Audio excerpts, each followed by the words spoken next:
Hi, I'm Michael Dresser. I'm one of the UK's most unique sex and intimacy coaches for men. When it comes to erotic or sexual interactions, we talk a lot about giving and receiving. But what I've noticed for a lot of people, and also in my own experience, is that it often feels easier to default to giving because it feels less vulnerable than receiving. And I've noticed that receiving just for its own sake can often bring up feelings or thoughts around unworthiness or judgment or shame, like I don't deserve this, or I don't want to seem selfish, or am I even allowed to want this?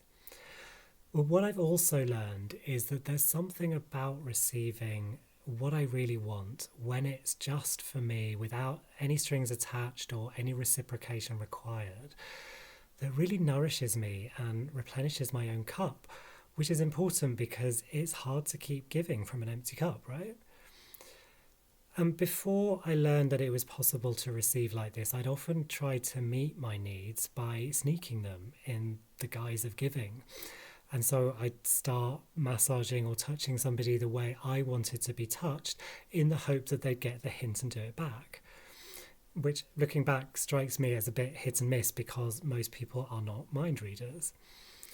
And when I started a more conscious practice of asking for what I want, it did take some courage, but I was surprised how often I actually got what I asked for, which I've discovered feels a lot more amazing than the maybe, maybe not method of getting it through hit and miss.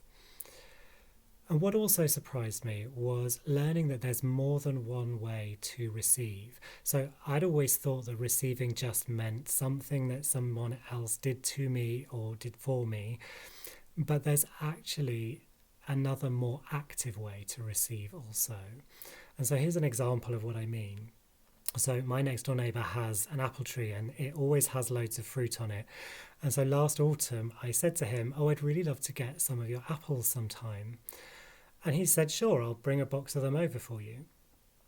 Now, he could also have said, "Sure, come over and pick as many as you like whenever you want." And in both cases, I'd be receiving a gift of his apples, but in the first version, he's taking action to give me the gift. And in the second version, I'm taking action myself to receive the gift. And this also applies in the bedroom. So I can receive by my lover touching me the way I enjoy being touched, but I can get just as much pleasure by reaching out and feeling, say, his chest the way I want to. I use chests as an example because I've got a bit of a thing for them. But the important point here is that just because you're doing the touch, it doesn't necessarily mean you're giving.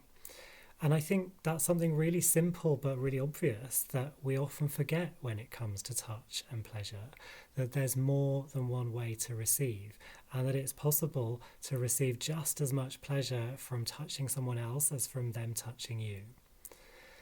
So check out my other videos on here and my website for more about touch and pleasure, and like and subscribe to stay up to date with more of my resources.